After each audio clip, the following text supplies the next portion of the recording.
Hey everyone, welcome back to Tech Vibe, your go-to spot for honest, no-fluff tech. In today's video, we dig deep into the iPhone 17 Pro Max and ask, is it really worth the hype, or just hype wrapped in a bigger price tag? Stickers will fly, wallets will hurt, but will your expectations be satisfied? The new iPhone 17 Pro Max might look bold on paper, but does it deliver where it counts? Let's find out. Let me be frank, this is not a love letter to Apple. This is a real, critical, I used it for a week breakdown of where the 17 Pro Max shines, where it stumbles, and whether the jaw-dropping price makes any sense. Right up front, the backlash is real. Many expected revolutionary changes this year.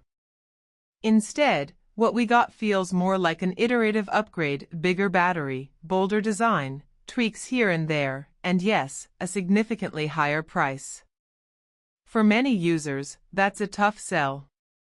So I'll walk you through every major area, sharing where it really steps up and where I felt Apple played it safe. First, design and build quality.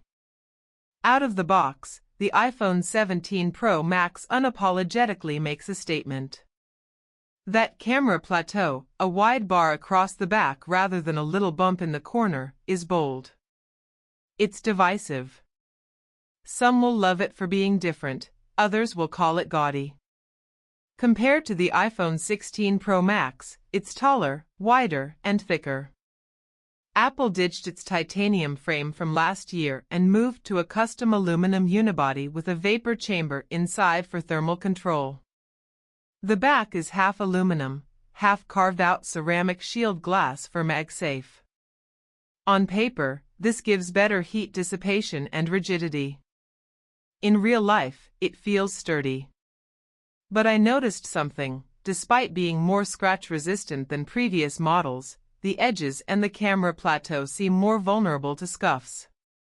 There's already a Scratchgate conversation brewing online. Apple says many marks are just material transfer from store stands, but skeptics aren't convinced. The weight is no joke, it's a heavy device. Over a full day, your hand will feel it.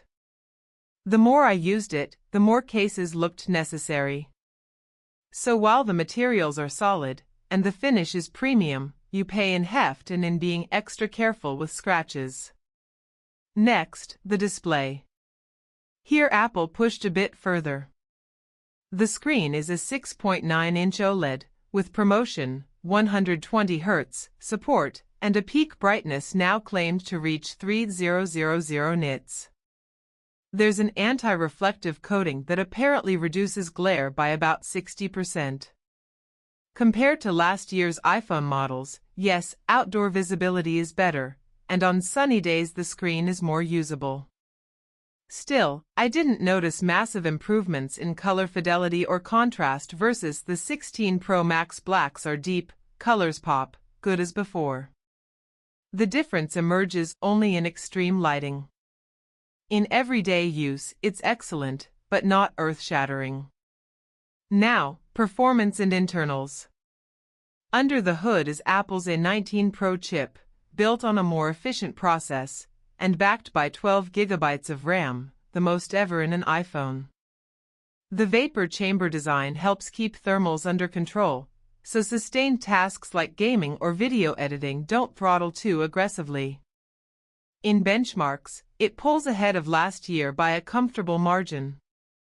In real-world usage, app switching, demanding games, recording 4K video, it's buttery smooth. I tried pushing it hard, rendering edits, gaming sessions, recording in ProRes RAW. It handled all of it with minimal frame drops. Still, take this caveat, if you already own a recent iPhone Pro model, the extra speed might not translate into something you feel every day. The jump is noticeable when you push it, but in casual everyday tasks, it's easy to say, okay, it works even better without feeling wowed. On software and features, iOS 26 brings in Apple Intelligence tools, a cleanup feature, tighter integration with on-device AI, and smarter automation. The new features are welcome, but they aren't leaps ahead of the competition. For example, while Apple is pushing deeper AI, they still lag behind some Android counterparts in live, context-aware AI. One standout is the new Center Stage 18MP front camera, which can rotate framing between portrait and landscape automatically for video calls or selfies. That's a neat touch. Dual capture allows recording from both front and rear cameras simultaneously, a feature creators will love. Again, these are improvements, not reinventing features. One thing I missed, Apple didn't go hard with any XT Gen AI on board that disrupts workflows. Much of the smart stuff still feels tethered to older paradigms. For many, that won't matter.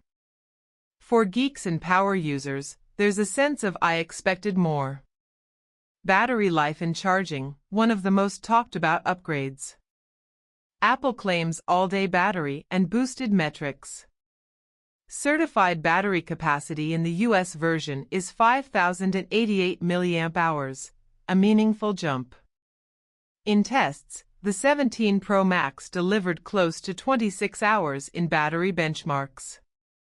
In video playback metrics, Apple states up to 39 hours. In my usage, heavy day, camera, browsing, video, some gaming, it comfortably lasted one full day, often with 20 to 30% left.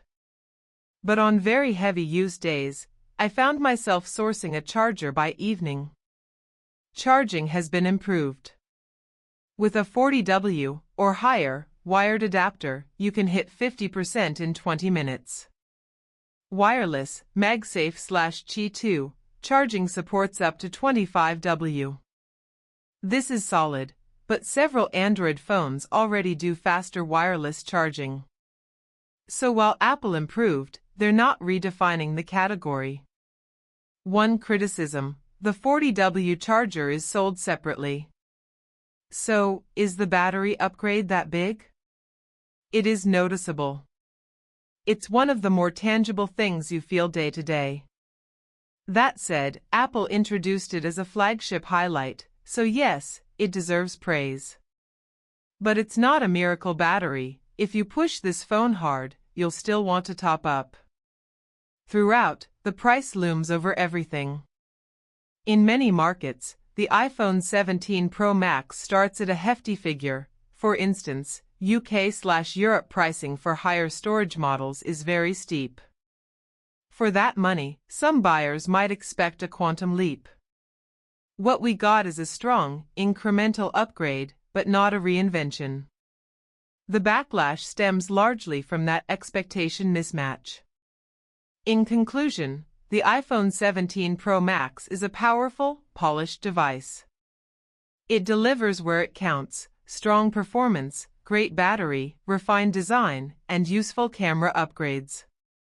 But it's not a generational revolution. If you own an iPhone 16 Pro Max, the jump is nice but not life-changing. If you're upgrading from an older phone, you'll see real benefits. The price will sting, and for some, that sting will outweigh the gains. If you found this review helpful, hit like and subscribe to Tech Vibe. We keep it real, always. Drop your thoughts below. Would you pay the premium for the 17 Pro Max? Catch you in the next one.